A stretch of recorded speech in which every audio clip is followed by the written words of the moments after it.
On today's video, we're going to see how to install some door knobs or drawer knobs like these shiny ones on a kid's closet. And we're going to put it up here. Already installed 4. I'll do some tips and tricks on how to accomplish that.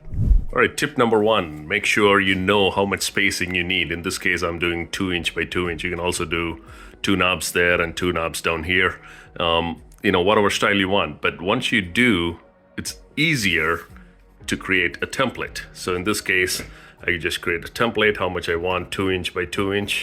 And all I have to do is do that and put a hole right in there, mark it with a pencil, and keep going on all sides. I'll get a perfectly symmetrical point, and that's what we'll do, trace it over there. All right, so we're using the template here and lining it up and marking those holes. Pretty simple. 4 different doors here, symmetrically it will come. That's the reason I cut the other side into an arc. That way we don't confuse with that side. This is the only corner that we use. So we got 4 clearly symmetrical points now. Now we can drill. Okay,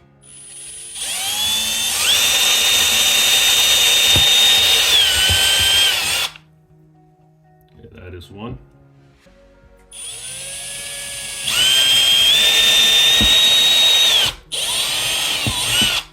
So one quick tip I want to point out is that if you look at the size of the drill bit, that is slightly smaller than the screw itself.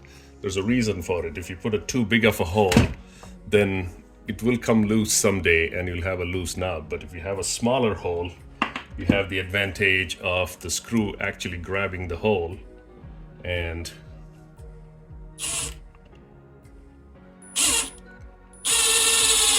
you'll have the screw pretty tight on the door, as well as the handle does not move when we put it on the other side. It's a nice tight handle, hand tighten it, and then one final lock. And if you notice, there's also a nut in there that'll make sure that it doesn't come out the other way. So you have a very solid, no wiggling handle right there. And that is how you would install a perfect knob on a closet or a drawer or something like that. Let's go ahead and finish up all the other 4. And there you have it. All 8 different knobs are installed the same exact way. They look proportional and identical to each other. And it is one job well done again. And I will see you in the next video. Please don't forget to hit a like and a subscribe, and we'll see you on the next DIY adventure.